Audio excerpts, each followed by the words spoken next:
கண்ணே இந்த ஆலயம் உனக்காக.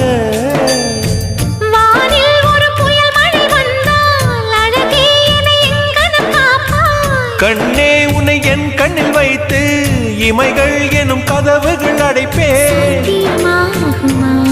நான் சத்தியம் செய்யவா? தொடு தொடுவெனவே வானவில் என்னை தூரத்தில் அழைக்கின்ற நேரம்.